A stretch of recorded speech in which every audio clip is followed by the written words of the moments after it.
Today, I'm going to explain a thriller sci-fi movie called Deus. Spoilers ahead. Watch out and take care. The movie opens in the far future, where Earth's population of 21 billion has brought the whole planet to the brink of destruction. As if the ecological problem wasn't enough, one day, a giant black sphere appeared near Mars out of nowhere. A team of 6 astronauts were quickly dispatched to investigate it on a spaceship named Achilles. For 8 months, they spent the journey in cryogenically induced sleep. They probably could have toughed that one out awake. The chief astronaut and scientist on board, Carla, spends most of this time dreaming about her daughter and her mother, who tragically died in a car crash 2 years ago. When there are only 8 hours left to reach the sphere, the crew is woken up. While they take a moment to stretch their muscles, Carla notices a crew member named C. Rubin looking rather rattled. It is his first time hibernating, so Carla advises him to rest. The latter, however, is a vlogger and wants to capture his authentic experience for his massive online fan base. There is so much wrong with this. Soon afterwards, Carla meets with the ship's commander, Sen Paul, in the control room. They try learning more about the sphere by scanning it, but the ship's AI is unable to gather any data or information. Carla thinks they should go back, but the commander wants to finish their mission anyhow. Meanwhile, it is evident that the lack of information is making Rubin even more nervous than he already is. The crew then decides to contact Vance, the head of the expedition program. He tells them that people on Earth are eagerly waiting for an answer to the mystery. Vance urges them to complete the mission, as they cannot disappoint the Earth's citizens, who are already facing numerous problems. After the meeting is over, everyone goes back to their room when suddenly Carla starts hearing her mother's voice in the corridors. She looks around, but doesn't see anyone there. Rubin, similarly, is startled awake by creepy whispers in his room. When Carla finally does get to her room, Vance contacts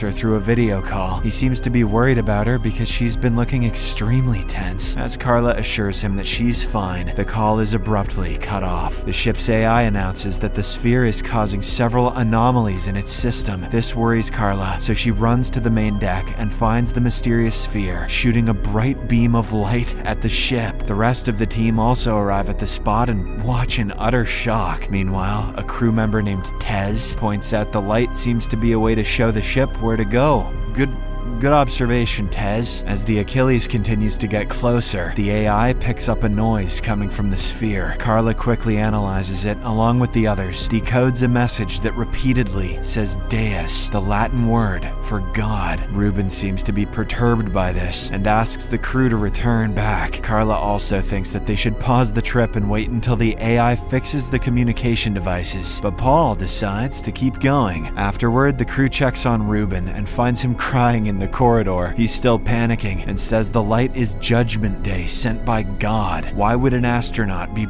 talking like that? He insists that he knows all of this because of some kind of divine voice in his head. Rubin then asks for the mission to be cancelled again before frantically leaving. Following this, the crew discusses their theories, and a burly, muscular crew member named Ulf thinks it's their duty to find out what the sphere is. He adds that if it turns out to be an alien playing tricks, they can simply blow it up. But Paul, who is listening to the conversation through surveillance cameras, warns them against doing such a thing. When the ship is about to reach the sphere, both Carla and Rubin start hearing the voices again. A worried Ulf then takes Carla to her room, and she eventually opens up about her experiences. She reveals that she's been having headaches since the fateful car crash. How are any of these people qualified to be astronauts? But doesn't mention anything about the voices. Their talk is interrupted by Tez, who informs them that Rubin is missing. Ignoring her own health concerns, Carla joins the rest of the crew to search for their missing member. The team splits up for efficiency's sake, and Tez goes to check the cargo bay. She soon comes across a harrowing sight. Rubin is holding some sort of weird religious ritual behind some containers. Tez screams in horror, prompting the others to rush towards her general direction. Unfortunately, by the time Carla gets there, it's too late. Tez is dead on the floor, with her guts spilling out. Rubin then takes Carla Carla as hostage and begins blabbering mindlessly. He says that they're beyond redemption, and if they land on the sphere, they'll be slaughtered. He accuses Paul of hiding information from them and suggests they should take the ship from him. Just then, the captain appears behind Reuben and shoots without hesitation, instantly killing him. He then tells Ulf to get 2 body bags. Get him a body bag, yeah! And appears to be calm despite just losing 2 crew members. But Carla is not ready to let the matter be swept under the carpet. The rug maybe, but not the carpet. She confronts Paul, calling him out for behaving so coldly about their fellow team members' deaths. The captain, however, reminds her that they have a mission to complete and simply walks away. Elsewhere, Ulf decides to put the bodies in their corresponding hibernation chambers instead of body bags. With only 3 hours left for landing, the crew gets into a smaller aircraft to navigate through the sphere more easily. Carla notices some kind of structure on the sphere, but can't fully understand what it is. When the ship finally lands on its destination, the communication devices begin working again, and the crew gets a call from Vance. He informs them that 10,000 unidentified structures, like the one Carla saw, have appeared on Earth. Vance is convinced the sphere is behind this phenomena and wants the crew to solve the mystery as soon as possible. Following this, 3 members, Ulf, Carla, and mechanic Sean, suit up and leave the ship, while the captain watches them on the cameras. The sphere is completely dark, so the trio can't see in the distance. Carla scans the surface and concludes that the sphere is made up of an element that is yet to be discovered back on Earth. They then cautiously approach the nearby structure that Carla had earlier seen and soon realize it's some sort of a gate. Suddenly, a bright light starts glowing inside the gate, and the crew hears a weird noise, which shouldn't be possible in a vacuum. But given the way this has been going, that could just be a plot hole. Paul, who is monitoring the events from the ship, begins receiving radio transmissions from the light. It begins glowing even brighter, and the figure of a woman appears in the middle of the gate. She wastes no time and begins sending out messages with her mind, and the ship's AI translates them for the crew. It reveals that this being, who just appeared, claims to speak for the creator of all existence. Turns out the creator has a warning, as well as a choice for humanity. Humans who enter these gate-like structures back on Earth will find eternal peace, but those who choose not to will die when the sphere eventually crashes to the Earth. Furthermore, the creator has chosen Carla to show what's awaiting on the other side of the gate. She has to relay her experience to the people back on Earth. Suddenly, the apparition of the woman turns into Carla's mother and tells her that someone is waiting for her inside the gate. A shocked Carla is hypnotized by the sight of her mom and walks into the light. She then has a flashback about the car crash before finding herself near a golden city. Rather surprisingly, the wound she sustained during the accident is still fresh on her head. Carla then sees her daughter nearby and can't help but run towards her baby. But before they can reunite, the astronaut wakes up on a table in the ship. Ulf explains that she could barely stand when she came out of the gate, so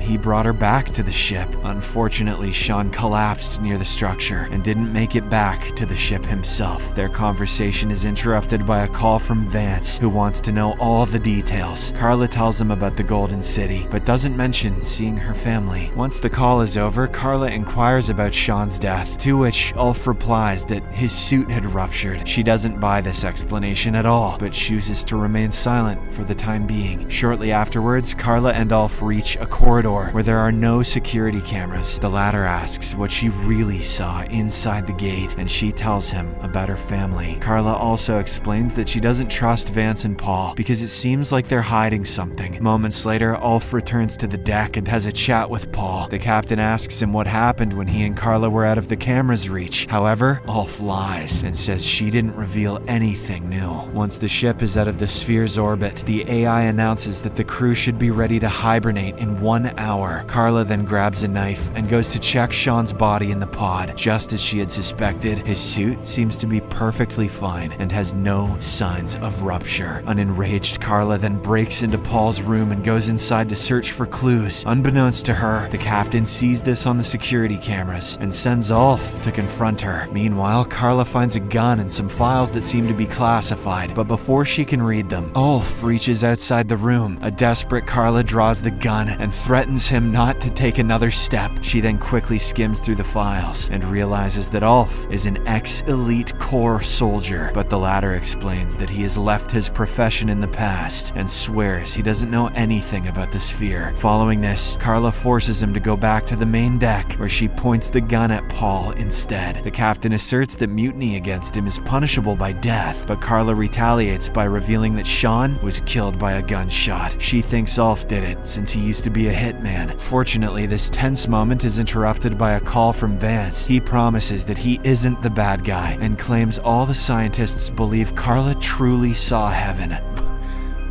He furthermore reveals that he had earlier broadcasted footage of the sphere. Having seen that video, billions of people on Earth have gathered on the streets, desperate to leave the planet. This information leaves Carla in shock, and Paul ends up jumping on her. After a brief skirmish, Carla manages to shoot the captain in the chest, instantly killing him. She's also injured in the fight and is bleeding from her abdomen region. Nonetheless, Carla points the gun at Ulf, who finally admits to killing Sean. He had been wary of the mechanic, who is growing increasingly suspicious about Ulf's true intentions, but he doesn't want to kill her because he also wants to know the truth about the sphere and what she saw. Carla, who is extremely hurt, decides to trust Ulf and lets him bandage her wound. After a while, she feels a lot better. Band-aids are great, and admits that she wants to go back to the sphere. This is almost impossible, as Vance controls the ship's AI, essentially dictating where the vessel goes. Ulf then reveals that he has the code to override the AI, but they would have to drop a lot of weight off the ship to do so. They'd lose the main propulsion, and their trip back to Earth would take more than 5 years. Upon hearing this, Carla loses all hope, but Ulf says he has an alternate plan up his sleeve. Shortly afterwards, Carla returns to the deck and calls Vance once more. She is fully convinced that this whole sphere thing is a lie, and tells him she'll destroy it if necessary. This forces Vance to reveal the entire truth, and he activates some classified files. They show the manufacturing process of the element Carla found earlier. Vance also admits that he was the one who built the sphere using that particular element. Turns out he did all of this to save Earth from overpopulation by killing 15 billion people. There's no God in the gate, and the sphere can't actually destroy Earth. Instead, it was all a lie to make people panic, prompting them to run towards the gates that appeared all over the planet. These poor people thought they were entering heaven, but they were actually walking to their deaths. However, Carla doesn't understand how she hurt her family after entering the gate. Vance then admits that he installed a chip in her head 2 years ago, right after the accident. He also takes responsibility for the car crash that killed her family. What? Everything has been part of his plan to train Carla for this trip. Upon hearing this, a stunned Carla begins sobbing and calls him a monster. Right at this moment, Ulf contacts her, announcing that he's got his hands on the Achilles' core. Vance suddenly realizes the duo is planning to destroy the sphere. He thus orders the AI to begin the ship's auto-destruct sequence. Alarms soon start blaring, and the AI announces that the Achilles will explode in 3 minutes. This enrages Carla, so she furiously shoots the hologram machine, ending Vance's call. She then contacts Ulf, who gives her the code to separate the main ship from the huge structure that holds the cargo. However, Ulf is still stuck in the elevator that connects the cargo area to the main ship. It doesn't move fast enough for him to return to the ship's deck in time. He tells Carla to leave without him, which she initially refuses to do. But just then, the self-destruction timer rings, and the Achilles begins exploding at multiple spots at once. Carla has no choice but to separate the ship, and watches in horror as the rest of the spacecraft is utterly destroyed. However, Ulf suddenly contacts her, revealing that he crossed over at the very last moment. The duo later celebrates their survival with a drink, and they discuss what they should do further. Ulf explains that since they lost half of the Achilles, the detonation of the ship's core will have to be done manually. Carla realizes there is no other way to destroy the sphere, and says they'll do it together. However, when the ship lands on the sphere, Ulf closes the door behind him, which leaves Carla inside. He tells her to go back to Earth so that she can tell everyone the truth. Carla, realizing that the decision has been made, bids a final goodbye to Ulf. She then flies the ship,